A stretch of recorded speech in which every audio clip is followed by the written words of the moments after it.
재판정의 무거운 정적을 깨뜨린 건 문이 열리는 소리였습니다. 서울지방법원 소년부 제3법정. 한도연 판사의 눈동자가 순간 흔들렸습니다. 10년. 정확히 10년 만이었습니다. 보호자석으로 들어서는 그 여인의 얼굴을 마주한 것이 재판번호 2025 소년부 제372호 피고 소년 한준서에 대한 판사의 목소리가 잠시 멈췄습니다. 한준서. 그 이름 석자가 그의 가슴을 후벼 파고 들어왔습니다. 피고인석에 앉은 소년의 눈빛. 분노와 상처로 가득한 그 눈동자 속에서 한도연은 자신의 어린 시절을 보았습니다. 아니, 어쩌면 자신이 잃어버린 무언가를 보았는지도 모릅니다. 보호자 서유진 씨 맞습니까? 대답 대신 고개를 끄덕이는 여인. 한때는 그의 아내였고 이제는 완전한 타인이 된 그녀의 얼굴엔 10년의 세월이 깊게 새겨져 있었습니다. 몰락과 후회, 그리고 절망이 뒤섞인 표정. 법정 안의 모든 이들은 알지 못했습니다. 지금 이 순간 한 가족의 운명이 법이라는 이름 아래 다시 만나고 있다는 것을, 그리고 곧 폭로될 진실이 이 차가운 법정을 뜨거운 눈물의 바다로 만들 것이라는 것을. 새벽 3시 서울지방법원 판사실에는 아직도 불이 켜져 있었습니다. 한도연 판사는 안경을 벗고 피곤한 눈을 비볐습니다. 책상 위에는 내일 있을 재판 서류들이 산더미처럼 쌓여 있었고 그 옆에는 차가운 김밥 한 줄이 놓여 있었습니다. 저녁인지 야식인지 구분도 안 되는 그 김밥을 한 입 베어 물며 그는 다시 서류를 들여다보았습니다. 촉법소년 한준서, 15살. 절도 및 폭행. 펜을 들어 메모를 하던 그의 손이 멈췄습니다. 한준서. 묘하게 익숙한 이름이었습니다. 하지만 그는 고개를 가로저으며 다시 집중했습니다. 매일 수십 건의 사건을 다루다 보면 이런 기시감은 흔한 일이었으니까요.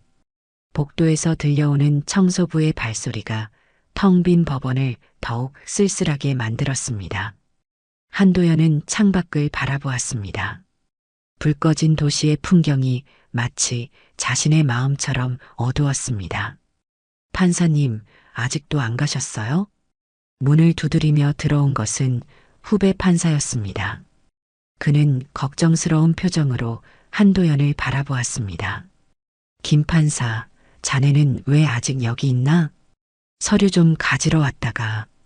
판사님, 불 켜진 거 보고요. 매일 이러시면 몸이 나만하질 않아요. 한도연은 희미하게 웃었습니다. 법은 잠들지 않으니까. 누군가는 깨어 있어야지.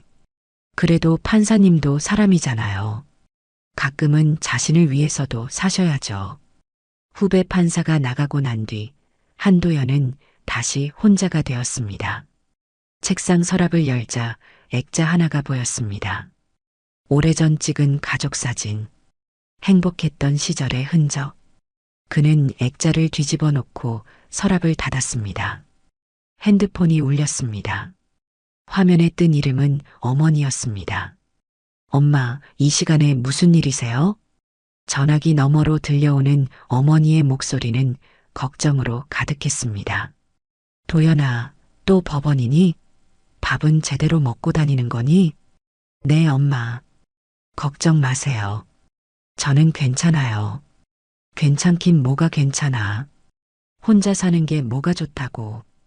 이제 그만 누군가 만나봐라. 내 나이가 몇인데. 엄마, 저 일 있어서요. 내일 또 전화할게요. 전화를 끊고 난 뒤 한도연은 깊은 한숨을 내쉬었습니다. 식탁으로 가서 냉장고를 열었지만 들어있는 건 물 몇 병과 김치 한 통뿐이었습니다. 그는 찬물을 한 잔 마시고 다시 책상으로 돌아왔습니다. 새벽 4시 법원 건물에는 그의 사무실만 불이 켜져 있었습니다. 주차장에는 그의 낡은 소나타 한 대만이 덩그러니 서 있었고 경비원조차 졸고 있는 시간이었습니다. 한도연은 판결문을 수정하며 중얼거렸습니다. 법이란 감정이 개입되면 안 돼. 오직 증거와 사실만으로. 하지만 그의 펜은 떨리고 있었습니다. 내일 재판에 설 촉법소년의 서류를 보며 그는 알 수 없는 불안감을 느꼈습니다. 15살. 자신에게도 그 나이에 아들이 있었을 텐데. 아니, 있을 것입니다. 어디선가 어떻게든 살고 있겠지요. 동이 트기 시작했습니다. 한도연은 의자에 기댄 채 잠시 눈을 감았습니다. 2시간 뒤면 출근 시간이었습니다. 샤워를 하고 면도를 한 뒤 다시 법복을 입고 법정에 서야 했습니다. 내 인생엔 이제 법만 남았어. 그의 독백이 텅 빈 사무실에 메아리 쳤습니다. 창밖으로 보이는 서울의 아침은 분주하게 움직이기 시작했지만 그의 마음은 여전히 어둠 속에 머물러 있었습니다. 그는 몰랐습니다. 몇 시간 뒤 자신의 인생을 완전히 뒤바꿀 재판이 기다리고 있다는 것을. 그리고 그 재판정에서 10년 전 잃어버린 모든 것과 다시 마주하게 될 것이라는 것을. 오전 9시 30분 서울지방법원 소년부 제3법정. 한도연 판사는 법복을 가다듬으며 법정으로 들어섰습니다. 방청석에는 몇몇 기자들과 시민단체 관계자들이 앉아 있었습니다. 최근 촉법소년 문제가 사회적 이슈가 되면서 소년부 재판에도 관심이 쏠리고 있었던 것입니다. 모두 자리에 앉아주시기 바랍니다. 서기의 목소리가 울려 퍼지자 법정 안이 순식간에 조용해졌습니다. 한도연은 재판장석에 앉으며 오늘 다룰 사건 서류들을 펼쳤습니다. 오전에만 5건의 재판이 예정되어 있었고 그중 마지막이 한준서 사건이었습니다. 처음 4건의 재판은 순조롭게 진행되었습니다. 학교폭력, 절도, 무면허 운전. 한도연은 각 사건마다 신중하게 판단하고 때로는 엄하게, 때로는 따뜻하게 소년들을 훈계했습니다.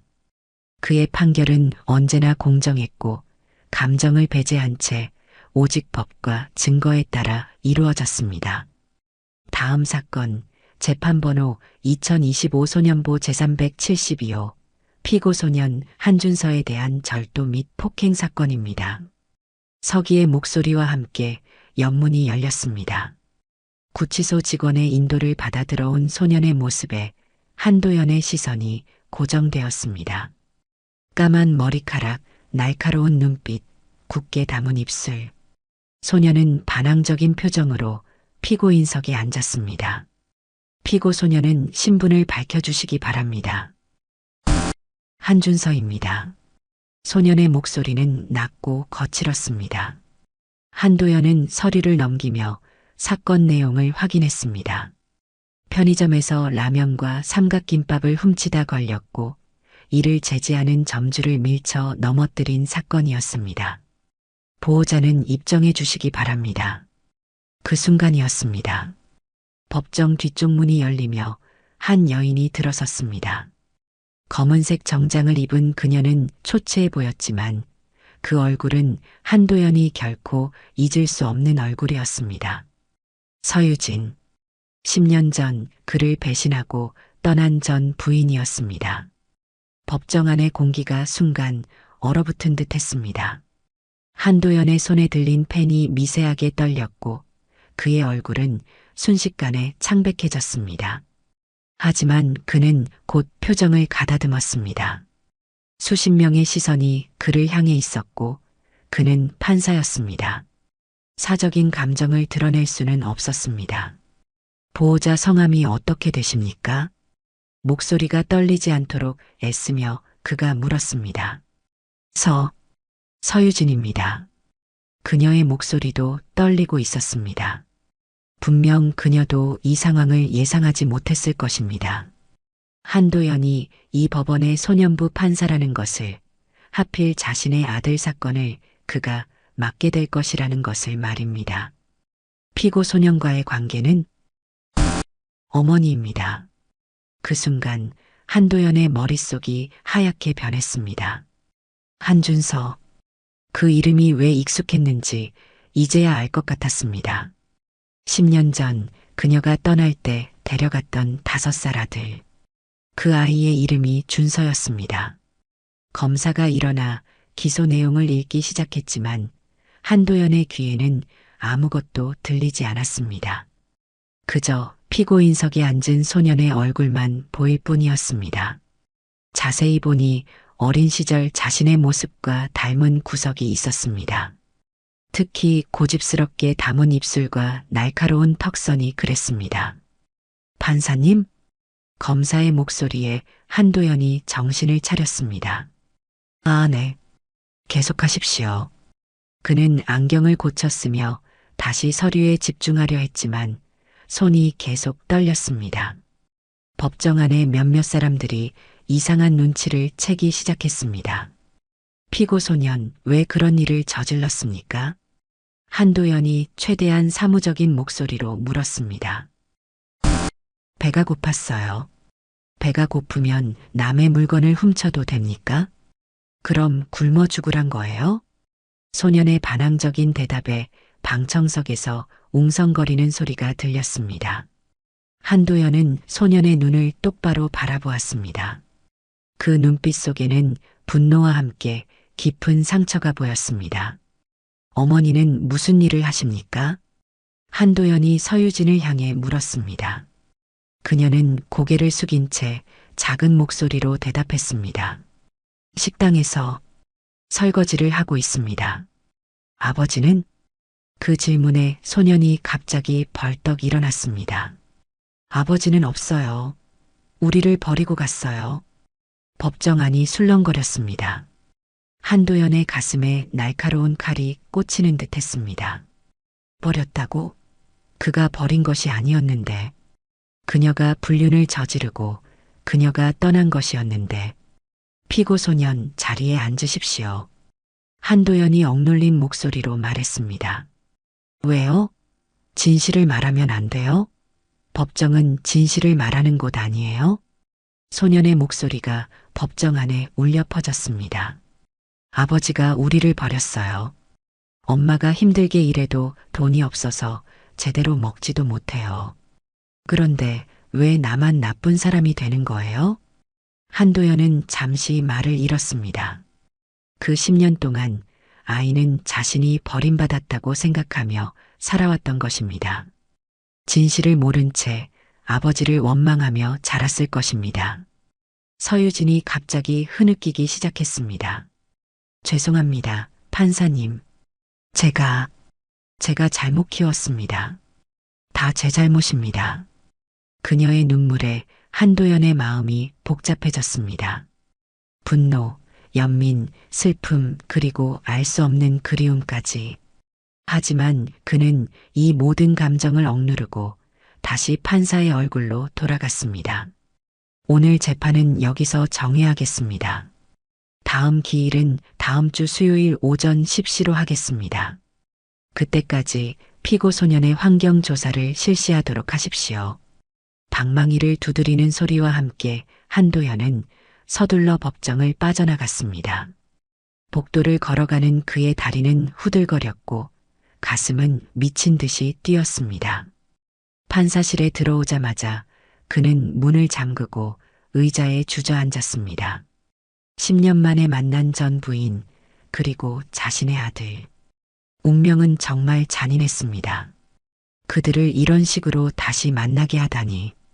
창밖을 바라보니 구름이 잔뜩 낀 하늘이 보였습니다. 곧 비가 올 것 같았습니다.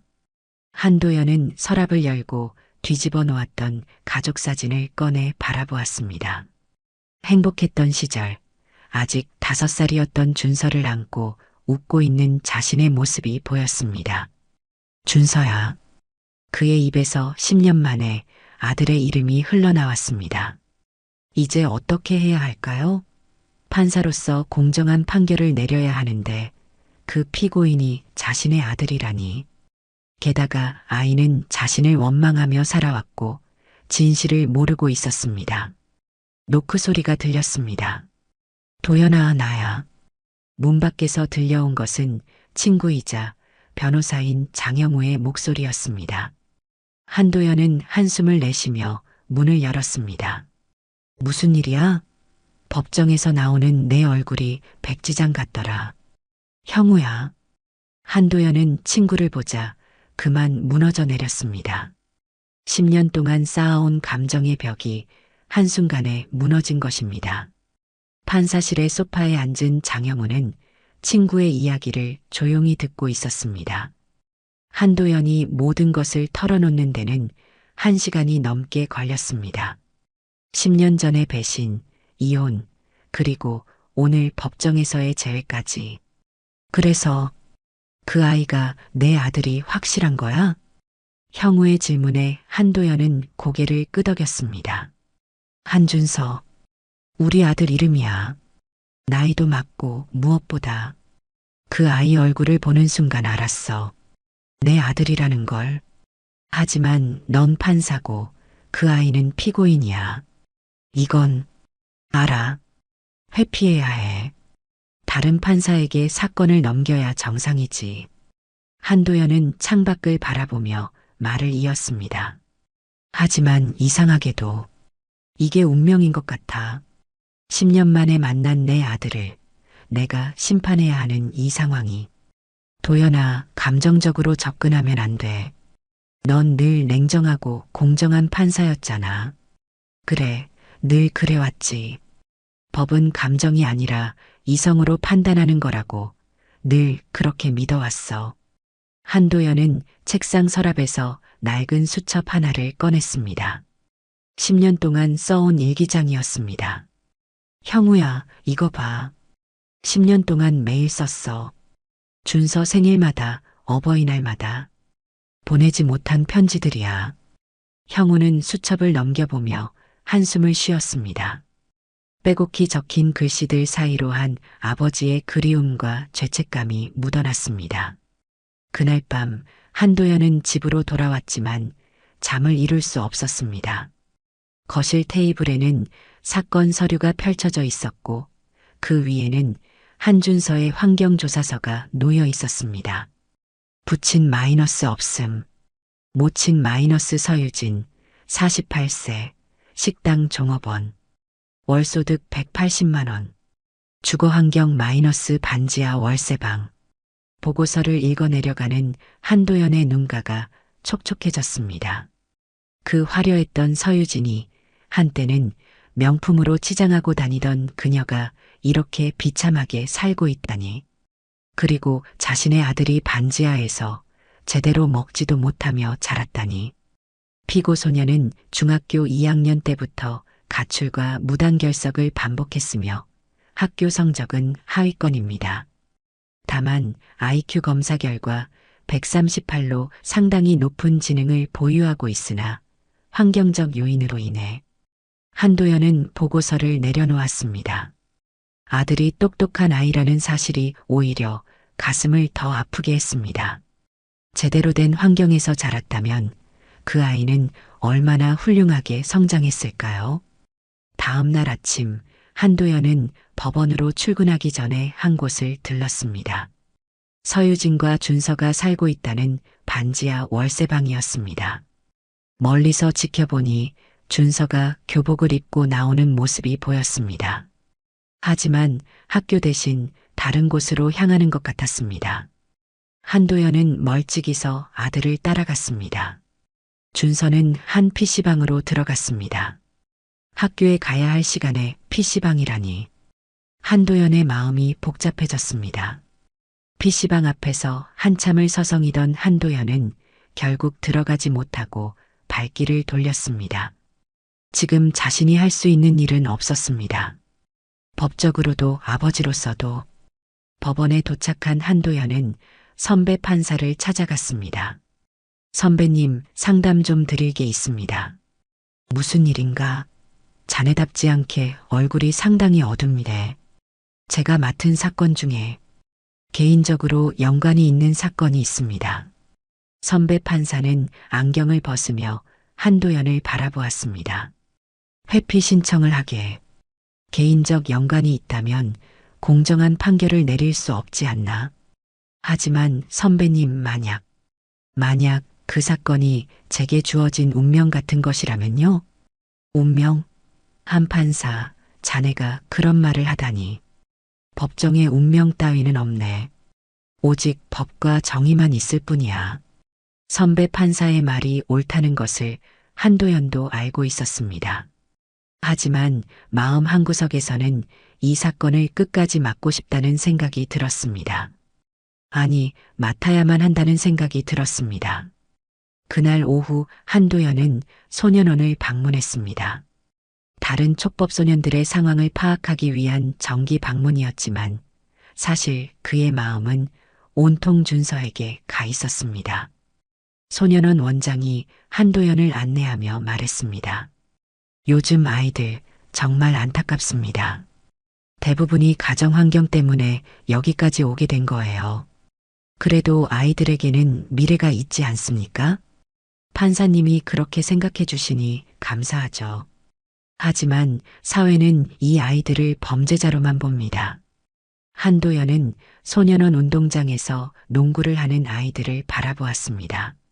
저 중에 준서도 곧 오게 될지도 모른다는 생각에 가슴이 먹먹해졌습니다. 저녁이 되어 집으로 돌아온 한도연은 오래된 앨범을 꺼냈습니다. 준서가 갓난아기였을 때부터 5살 때까지의 사진들이 차례로 나타났습니다. 첫 걸음마, 첫 등원, 첫 자전거. 모든 순간을 함께했던 시절이 있었습니다. 아빠, 아빠. 사진 속에서 자신을 부르며 달려오던 아이의 목소리가 들리는 것 같았습니다. 그런데 이제 그 아이는 자신을 원망하며 살고 있었습니다. 버림받았다고, 아버지가 자신들을 버렸다고 믿으며. 한도연은 핸드폰을 들었다 놓기를 반복했습니다. 서유진에게 전화를 하고 싶었지만 뭐라고 말해야 할지 알 수 없었습니다. 10년의 세월은 너무 길었고 상처는 너무 깊었습니다. 그때 핸드폰이 울렸습니다. 모르는 번호였습니다. 여보세요? 도연 씨, 나예요. 서유진의 목소리였습니다. 10년 만에 듣는 그녀의 목소리는 많이 변해 있었습니다. 지치고 힘든 삶의 무게가 목소리에도 묻어났습니다. 할 말이 있어요. 만날 수 있을까요? 내일 점심 법원 앞 카페에서 봅시다. 전화를 끊고 난 한도연은 깊은 한숨을 내쉬었습니다. 내일 그녀를 만나면 무슨 이야기를 하게 될까요? 그리고 준서에 대해 진실을 말해야 할까요? 창밖에는 비가 내리기 시작했습니다. 한도연은 커튼을 치고 불을 껐습니다. 하지만 잠은 오지 않았습니다. 그저 어둠 속에서 10년 전 그날을 떠올릴 뿐이었습니다. 준서야, 아빠가 미안해. 정말 미안해. 그의 독백이 빗소리에 묻혀 사라졌습니다. 다음 날 정오, 법원 앞 작은 카페. 한도연은 창가 자리에 앉아 서유진을 기다리고 있었습니다. 손목 시계를 확인하니 약속 시간이 10분 지나 있었습니다. 그녀는 늘 시간 약속에 늦는 사람이었습니다. 10년이 지났지만 그건 변하지 않은 모양이었습니다. 카페 문이 열리고 서유진이 들어왔습니다. 10년 전과는 완전히 다른 모습이었습니다.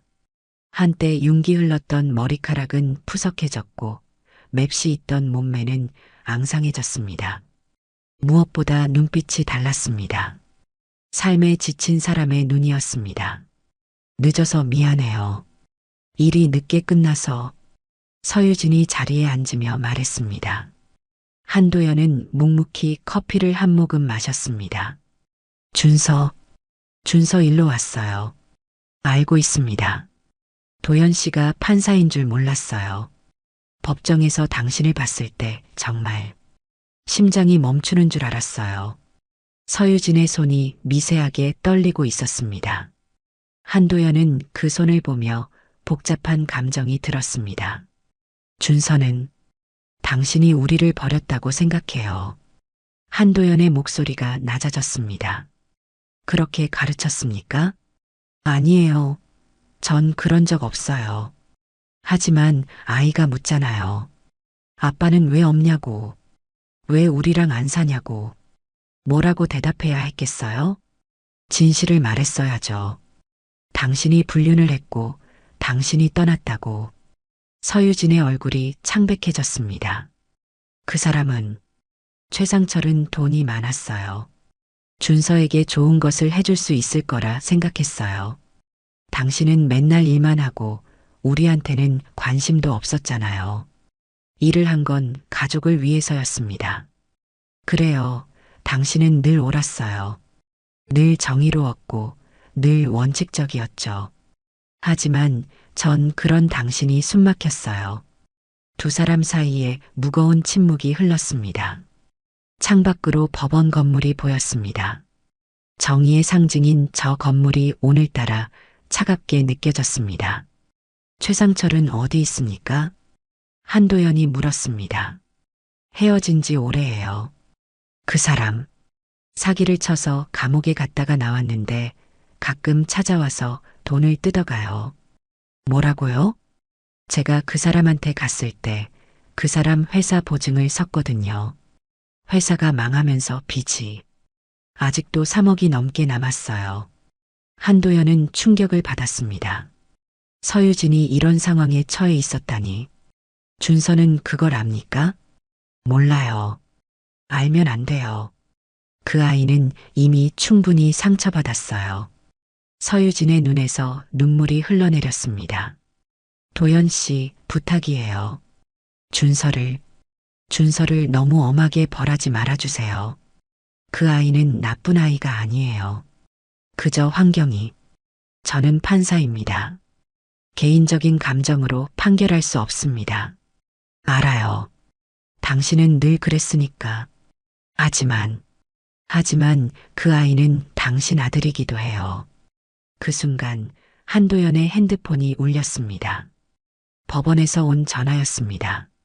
지금 바로 오셔야 합니다. 한준서 군이 또 사고를 쳤습니다. 한도연은 벌떡 일어났습니다. 서유진도 놀란 표정으로 따라 일어났습니다. 법원에 도착하니 소란스러운 분위기였습니다.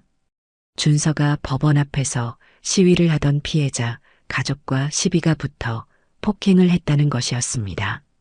촉법소년도 엄벌해야 한다. 미성년자라고 봐주면 안 된다. 시위대의 구호 소리가 법원 앞을 가득 메웠습니다. 그 사이에서 경찰에 둘러싸인 준서의 모습이 보였습니다. 옷은 찢어지고 얼굴에는 상처가 나 있었습니다. 한도연은 준서에게 다가갔습니다. 왜 그랬습니까?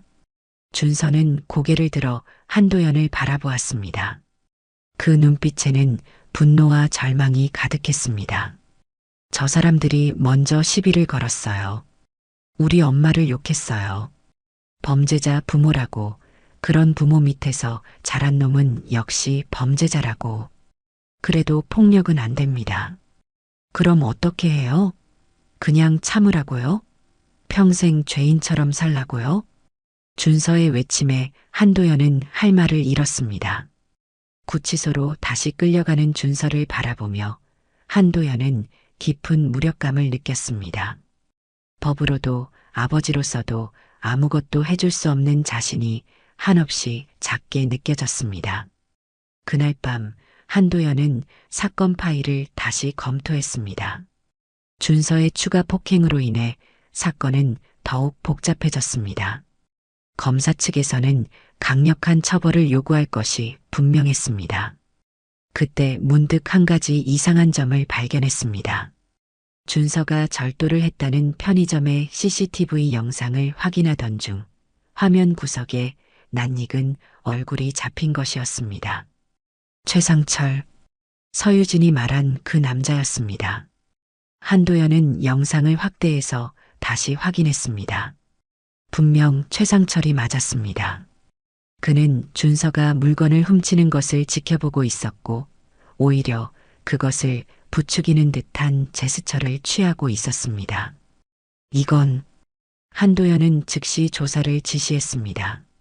최상철의 신상을 파악하고 그와 이번 사건의 연관성을 조사하라고 명령했습니다.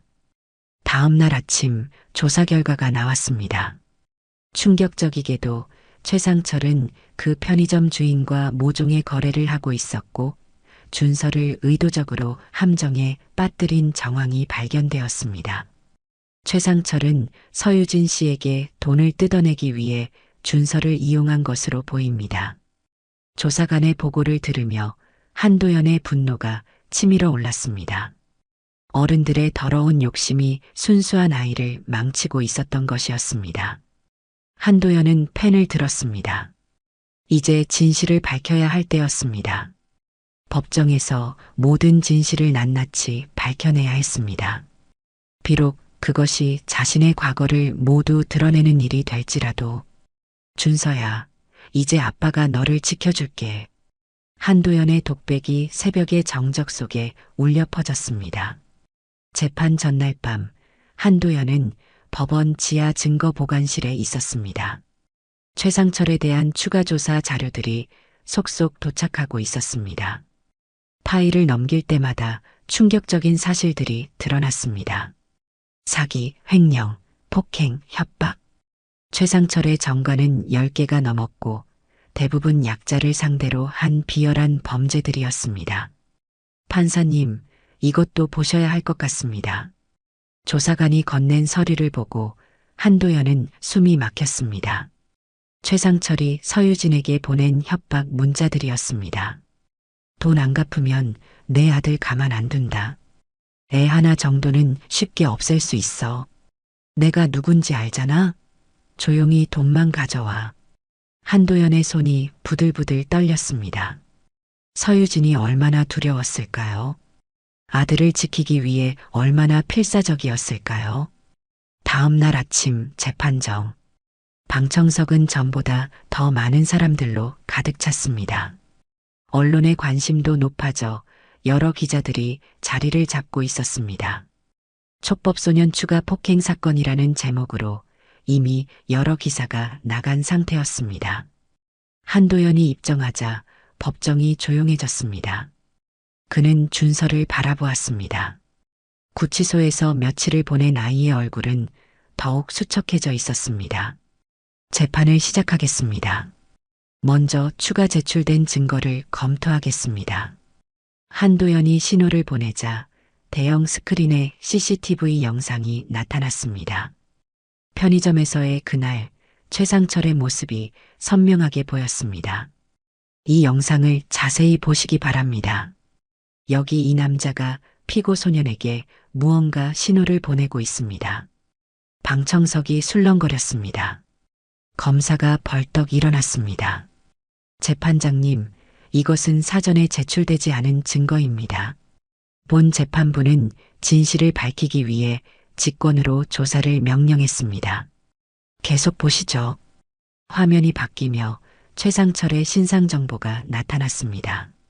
그의 화려한 정가 기록에 방청객들이 숨을 들이켰습니다. 그때 법정 문이 거칠게 열리며 한 남자가 들어왔습니다. 최상철이었습니다. 술에 취한 듯 비틀거리며 걸어왔습니다. 뭐야 이게, 왜 내 얼굴이 거기 나와? 법정 경위가 그를 제지하려 했지만 최상철은 고함을 지르며 난동을 부렸습니다. 아, 서유진, 내가 불렀지? 돈이나 갚아, 이년아. 서유진이 공포에 질린 표정으로 움츠러들었습니다. 준서가 벌떡 일어나 최상철에게 달려들려 했지만 법원 경위들이 막아섰습니다. 저놈이 우리 엄마를 괴롭혔어요. 맨날 와서 돈 뜯어가고 때리고. 준서의 절규에 법정이 술렁거렸습니다. 한도연이 의사봉을 쳤습니다. 정숙, 최상철 씨, 당신을 법정 모독죄로 즉시 구속합니다. 경위, 데려가십시오. 뭐? 구속? 야, 너 누구야? 감히 나를. 최상철이 한도연을 향해 달려들려 했지만 경위들에게 제압당해 끌려나갔습니다. 그 과정에서 그의 주머니에서 무언가가 떨어졌습니다. 서유진과 준서의 사진이었고 빨간 X자가 그어져 있었습니다. 한도연은 사진을 들어 보였습니다. 방금 보신 것처럼 이 사건의 본질은 단순한 절도가 아닙니다. 한 소년이 폭력과 협박 속에서 생존을 위해 몸부림친 사건입니다. 검사가 다시 일어났습니다. 그래도 범죄는 범죄입니다. 맞습니다. 하지만 우리는 왜 이 아이가 그런 선택을 했는지 봐야 합니다. 한도연은 서류를 넘기며 말을 이었습니다. 피고 소년 한준서는 IQ 138의 영재입니다. 하지만 가정환경 때문에 제대로 된 교육을 받지 못했습니다. 어머니는 하루 14시간을 일해도 월세를 내기 빠듯했고 최상철이라는 인간은 그들을 계속 착취했습니다. 한도연의 목소리가 떨리기 시작했습니다. 감정을 억누르려 했지만 더 이상 참을 수 없었습니다. 이 아이의 아버지는 10년 전 가족과 헤어졌습니다. 하지만 버린 것이 아닙니다. 상황이 그들을 갈라놓은 것입니다. 서유진이 고개를 들어 한도연을 바라보았습니다. 눈에는 눈물이 가득했습니다. 피고 소년이 알아야 할 진실이 있습니다. 한도연은 준서를 똑바로 바라보았습니다. 내 아버지는 너를 버리지 않았다. 단 한 번도 너를 잊은 적이 없다. 준서의 표정이 혼란스러워졌습니다. 무슨 말이에요? 10년 동안 내 생일마다, 어버이날마다, 크리스마스마다 내 아버지는 너를 생각했다. 한도연은 서랍에서 낡은 수첩을 꺼냈습니다. 10년 동안의 일기장이었습니다. 2015년 3월 15일. 준서 생일. 6살이 되었구나. 아빠가 미안해. 2016년 5월 8일. 어버이날. 다른 아이들은 카네이션을 달아주겠지. 아빠는 여기서 너를 생각한다. 2017년 12월 25일. 크리스마스? 산타 할아버지를 아직 믿니? 아빠가 선물이 되고 싶구나.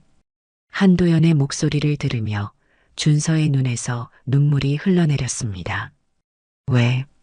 왜 이제 와서? 미안하다. 정말 미안하다. 하지만 이제라도 진실을 말해야겠다.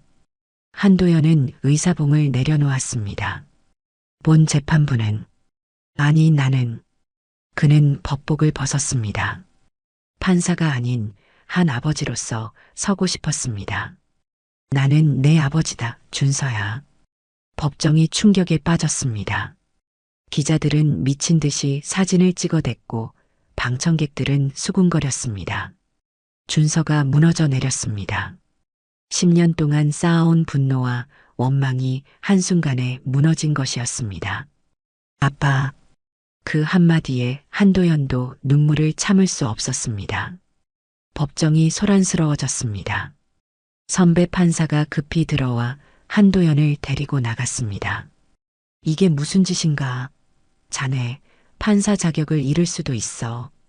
알고 있습니다. 하지만 더 이상 숨길 수 없었습니다. 복도에서 한도연은 무너져 내렸습니다. 10년의 세월, 그 모든 아픔이 한꺼번에 밀려왔습니다. 법정에서의 충격적인 고백 이후 한도연은 즉시 사건에서 배제되었습니다. 대법원 윤리위원회가 긴급 소집되었고 그의 판사 자격 박탈 여부가 논의되고 있었습니다. 한도연은 법원 대기실에 홀로 앉아 있었습니다. 창밖으로 보이는 하늘은 잔뜩 흐려져 있었습니다. 장영우가 급히 들어왔습니다. 도연아, 이게 무슨 일이야? 법정에서 그런 짓을 하다니. 형우야, 더 이상 숨길 수 없었어. 내 아들이 나를 원망하며 범죄자가 되어가는 걸 보고만 있을 수 없었어. 그래도 방법이 있었을 거 아냐. 이제 내 판사 생활은 끝이야. 알고 있어? 한도연은 고개를 끄덕였습니다. 30년 가까이 지켜온 법관의 길이 끝나는 순간이었습니다. 하지만 후회는 없었습니다. 그때 문이 열리고 조사관이 들어왔습니다. 한 판사님, 준서 군이. 구치소에서 자해를 시도했습니다. 한도연이 벌떡 일어났습니다. 그의 얼굴이 하얗게 질렸습니다. 지금 병원으로 이송됐습니다. 다행히 생명에는 지장이 없다고 합니다. 한도연은 곧바로 병원으로 달려갔습니다. 응급실 앞에는 서유진이 울고 있었습니다. 도연 씨, 준서가, 우리 준서가 왜 그런 짓을 한 거야, 왜? 한도연은 주저앉아 머리를 감쌌습니다. 자신의 고백이 아들에게 너무 큰 충격을 준 것이었습니다. 의사가 나왔습니다. 다행히 큰 부상은 아닙니다. 정신적 충격이 커서 진정제를 투여했습니다. 지금은 잠들어 있어요. 병실로 들어가니 준서가 누워 있었습니다. 창백한 얼굴, 붕대가 감긴 손목. 한도연은 아들의 손을 조심스럽게 잡았습니다. 준서야, 아빠가 미안해. 너무 늦게 와서 미안해. 그때 준서의 눈꺼풀이 떨렸습니다. 천천히 눈을 뜬 아이는 한도연을 바라보았습니다. 정말 아빠예요? 그래, 나다. 내 아빠다. 왜 이제 나타난 거예요? 왜 우리가 이렇게 힘들 때까지 모른 척한 거예요? 준서의 목소리에는 원망과 그리움이 뒤섞여 있었습니다. 나도 몰랐다. 내가 이렇게 힘들게 사는 줄 몰랐어. 엄마가 너희가 잘 살고 있을 거라 생각했어. 서유진이 흐느끼며 말했습니다. 도연 씨, 미안해요. 다 제 잘못이에요. 욕심이 많아서, 최상철이란 사람한테 속아서. 그때 병실 문이 벌컥 열렸습니다. 최상철이 경찰 2명과 함께 들어왔습니다. 보석으로 풀려난 것이었습니다. 여기 있었구만. 서유진, 넌 나한테 할 말이 있지? 경찰이 제지했습니다. 병원에서 소란 피우면 안 됩니다. 뭐, 내가 피해자야.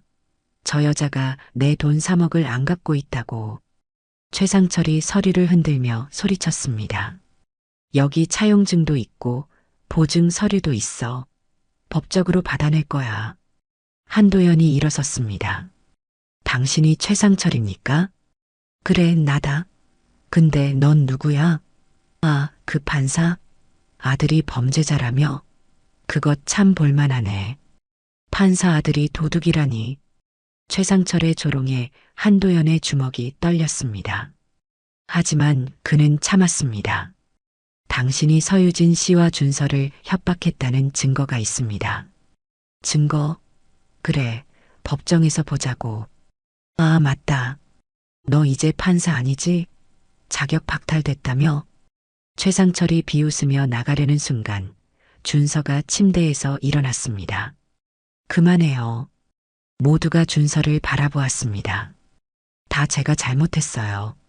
훔친 것도 사람 때린 것도 다 저예요. 그러니까 엄마는 놔주세요. 준서의 목소리가 떨렸습니다. 최상철이 코웃음을 쳤습니다. 애가 착하네. 그래, 내가 감옥 가면 되지. 촉법소년이라도 이 정도면 소년원 가겠네. 한도연이 최상철 앞을 막아섰습니다. 당신을 고소하겠습니다. 협박, 공갈, 아동학대, 모든 혐의로. 뭐? 야, 너 진짜 증거 있어? 없으면 무고죄로 너도 감옥 갈 줄 알아. 그때 한도연의 핸드폰이 울렸습니다. 조사관이었습니다. 판사님 찾았습니다. 최상철이 조직적으로 미성년자들을 이용해 범죄를 저지른 정황을 발견했습니다. 검찰에 송치했습니다. 한도연은 전화를 끊고 최상철을 바라보았습니다. 이제 끝입니다. 당신의 더러운 게임은. 경찰이 다시 최상철에게 다가갔습니다. 최상철 씨, 추가 혐의로 동행해 주셔야겠습니다. 뭐? 이거 나라고. 최상철이 끌려나가며 악을 썼지만 이미 게임은 끝났습니다. 병실에 정적이 흘렀습니다. 준서가 한도연을 바라보았습니다. 아빠, 이제 어떻게 되는 거예요? 전 감옥 가는 거예요? 한도연은 아들의 머리를 쓰다듬었습니다. 아니, 이제 아빠가 지켜줄게. 법적으로도 아버지로서도. 서유진이 한도연의 손을 잡았습니다. 도연 씨, 미안해요. 정말 미안해요. 당신이 이렇게까지 해줄 자격이 없는데, 과거는 과거일 뿐입니다. 이제 준서의 미래를 생각해야죠.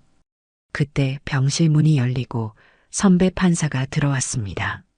한도연 판사, 모두가 긴장한 표정으로 그를 바라보았습니다. 윤리위원회의 결정이 나왔네.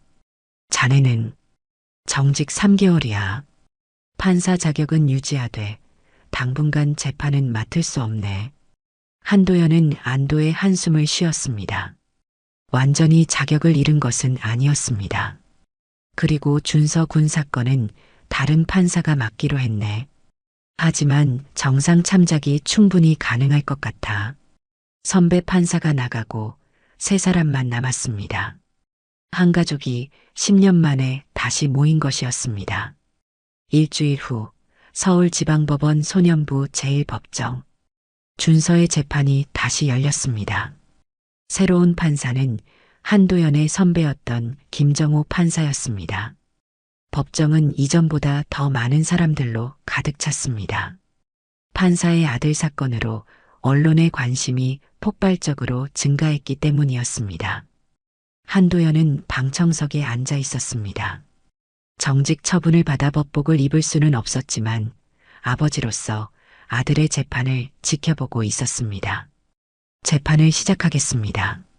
김정호 판사의 목소리가 울려 퍼졌습니다. 오늘은 최종 변론과 함께 새로운 증인 신문이 있겠습니다. 검찰 측 증인부터 시작하겠습니다. 검사가 일어났습니다. 저희는 편의점 주인 박모 씨를 증인으로 신청했습니다. 편의점 주인이 증인석에 섰습니다. 그런데 그의 표정이 매우 불안해 보였습니다. 증인은 피고 소년이 물건을 훔치는 것을 직접 목격했습니까? 네. 아니, 그게... 편의점 주인이 말을 더듬었습니다. 김정호 판사가 그를 바라보았습니다. 증인, 위증하면 처벌받습니다. 정확히 말씀하세요.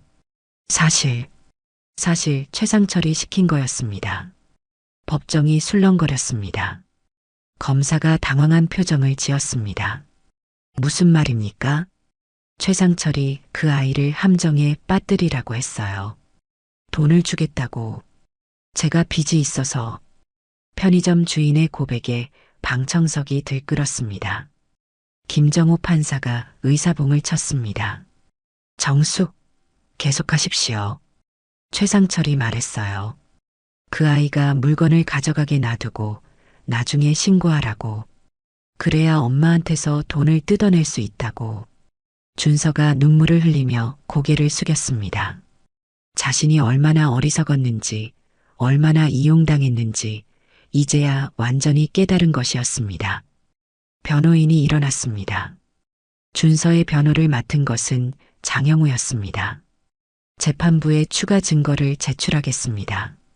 형우가 제출한 것은 최상철의 휴대폰 포렌식 자료였습니다. 그 안에는 충격적인 내용들이 담겨 있었습니다. 최상철은 조직적으로 빚진 여성들의 자녀를 노렸습니다.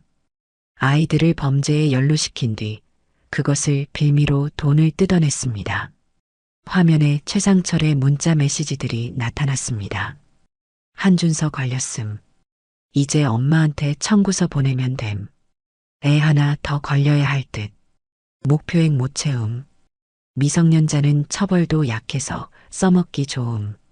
방청객들 사이에서 분노의 목소리가 터져나왔습니다. 저런 나쁜 놈. 아이들을 이용하다니. 김정호 판사가 준서를 바라보았습니다. 피고 소년 할 말이 있습니까? 준서가 일어섰습니다. 떨리는 목소리로 말하기 시작했습니다. 저는 정말 나쁜 아이라고 생각했어요. 엄마를 힘들게 하는 못된 아들이라고. 하지만 이제 알았어요. 저는 이용당한 거였어요. 준서는 한도연을 바라보았습니다. 그리고 아빠를 원망했어요. 우리를 버렸다고 생각했어요. 하지만 그것도 거짓이었어요. 아빠는 항상 우리를 생각하고 있었어요. 준서의 목소리가 떨렸습니다. 저는 벌을 받을 준비가 되어 있어요. 제가 한 일은 잘못됐으니까요. 하지만 다시 기회를 주신다면 정말 열심히 살겠습니다. 공부도 하고 엄마도 돕고 아빠처럼 정의로운 사람이 되고 싶어요.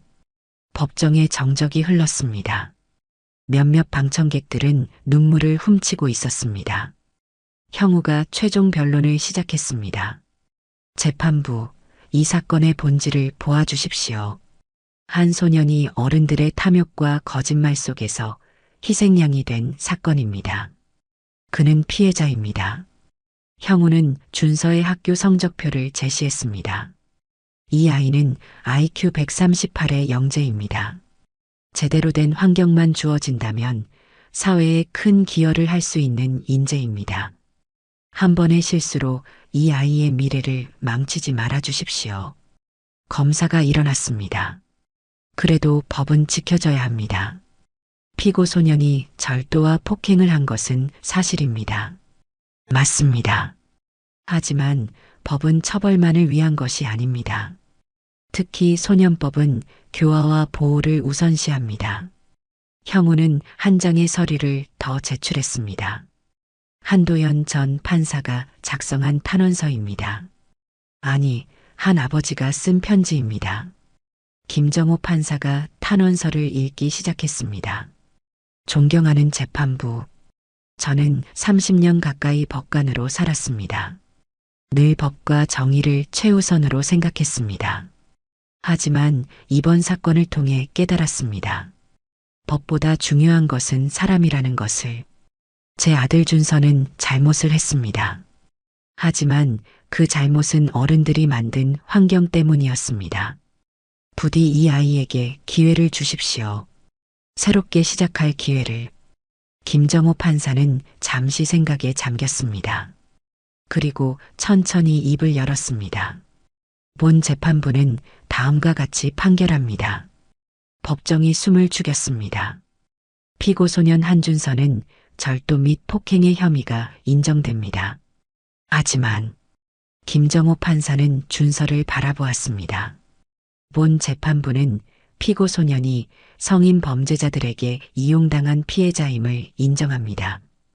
또한 피고 소년의 진심 어린 반성과 교화 가능성을 고려하여 모두가 판사의 다음 말을 기다렸습니다. 보호관찰 2년을 명합니다. 단 200시간의 사회봉사와 함께 학업을 계속할 것을 조건으로 합니다. 방청석에서 안도의 한숨이 터져나왔습니다. 서유진이 눈물을 흘렸고 한도연도 눈시울이 붉어졌습니다. 또한 최상철에 대해서는 검찰에 엄중 수사를 요청하며 피해자들에 대한 보상 명령을 내리겠습니다. 김정호 판사가 준서를 바라보며 마지막 말을 했습니다. 한준서 군, 인생은 누구에게나 시련을 줍니다. 중요한 것은 그 시련을 어떻게 극복하느냐입니다. 이제 새로운 시작입니다. 훌륭한 사람이 되기를 바랍니다. 감사합니다, 판사님. 정말 감사합니다. 준서가 깊이 인사했습니다.